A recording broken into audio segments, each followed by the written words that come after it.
अस्सलाम वालेकुम नाज़रीन। आज की बात व्यूज़ ऑन न्यूज़ के साथ हाज़िर खिदमत। आज की सबसे बड़ी ब्रेकिंग न्यूज़ जो है वो अफ़गान सदारती महल जो है उस पर रॉकेट हमला है, जो कि सदारती महल के आउटडोर पे जहाँ पे ईद की नमाज़ पढ़ रही थी काबीना और सदर अशरफ गनी और आला फ़ौजी हुकाम, तो वहाँ पे रॉकेट बरसाए गए। अब ये चूँकि एयर डिफेंस सिस्टम भी वहाँ पे है, तो इसको रोकने के लिए अब अशरफ साहब जो प्रेसिडेंट हैं वहाँ के, उन्होंने जो नमाज के बाद बात की है, एक तकरीर की है, उसमें ये तालिबान को इसका ज़िम्मेदार करार दिया है और तालिबान के ख़िलाफ़ खुला ऐलान जंग जो है वो कर दिया है।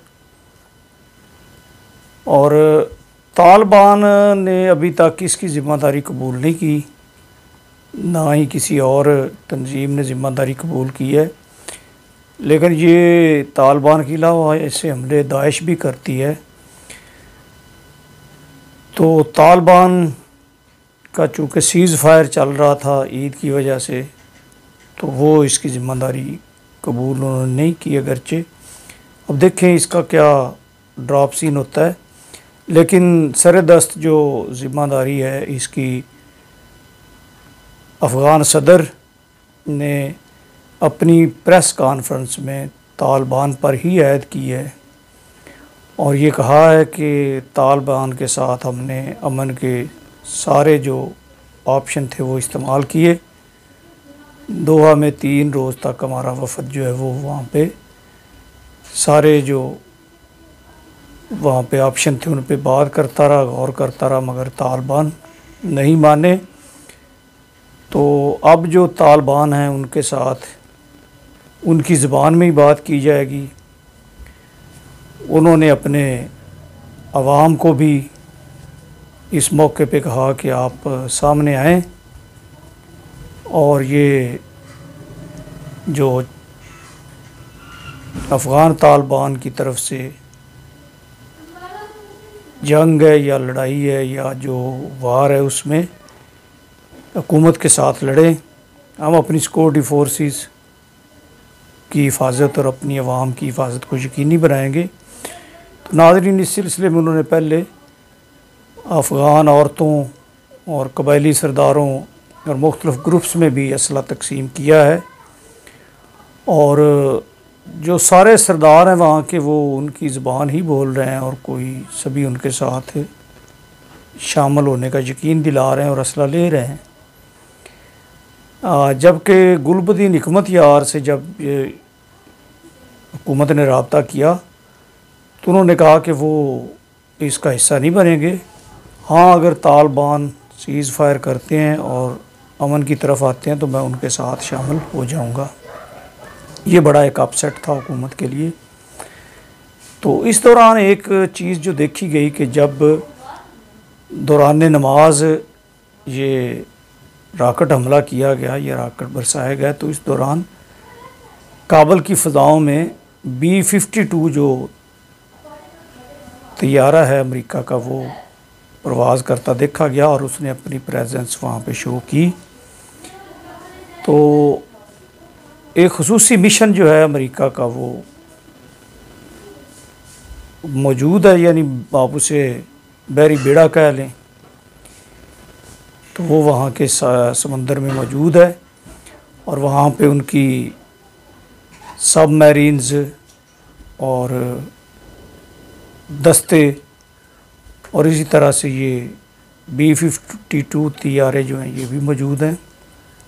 B-52 तैयारे जो हैं ये उनके जो कतर और UAE की एयर बेसिस पे हैं उनको भी एक्टिव कर दिया गया है और हाई अलर्ट है। तो ख़ास तौर पे जो कतर एयर बेस है ना, वहाँ पे उनके जो ये B-52 तैयारे हैं ये बड़े खौफनाक किस्म के तैयारे हैं और इनसे हर किस्म की वो कारपेट बॉम्बिंग और बम बरसाते हैं।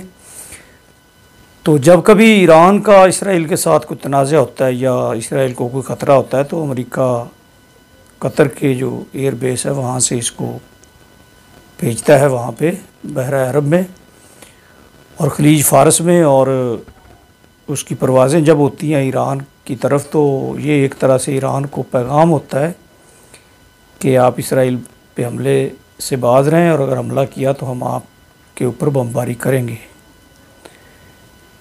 तो वही 52 जो B-52 जो है वो यहाँ पे भी भेजा गया और उसको वहाँ पे रखा गया है वो बैरी बेड़े को। और अब नाजरीन सूरत ये बनती है कि अगर तालिबान का सामना नहीं कर पाती अफ़गान हुकूमत और वो दोबारा एक शिद्दत के साथ आते हैं तो इम्कान मौजूद है कि अमेरिका वहाँ पे चूँकि बैठा है इसको अपना एयर सपोर्ट देने के लिए, तो वो ज़रूर इसकी मदद को आएगा अफ़गान हुकूमत की। और दूसरी तरफ ये जो रूस है उसने भी अपने जो एयर बेसिस हैं वो देने की पेशकश की है अमेरिका को और अमेरिका ने उस पर फौरी तौर पे कोई रद्द अमल नहीं दिया।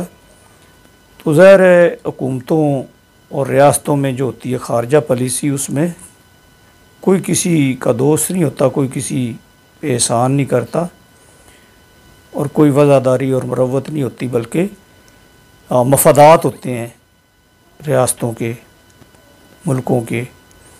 तो अब रूस का कोई अपना मफाद, ये भी कहा जाता है कि वो उनकी जो वार टेक्नोलॉजी है उसको कॉपी करना चाहता है या और कोई, लेकिन ये सरप्राइजिंग था अमेरिका के लिए। तो ये चीज़ साफ नज़र आ रही है कि अमेरिका जो है वो अपनी मुदाखलत या अपनी मौजूदगी किसी न किसी हद तक वो रखेगा और कोई अगर ज़्यादा नाजुक सूरत बनती है तो ये गैर मुल्की जो ट्रूप्स हैं इनकी वापसी भी हो सकती है अफ़गानिस्तान में और फिर देखें वो आगे क्या मंजर बनता है और कैसे चलता है ये सारा सिलसिला। तो नई पेशरफ्त जो भी होती है आपके साथ शेयर करते रहेंगे। इसके साथ इजाज़त, अल्लाह हाफिज़।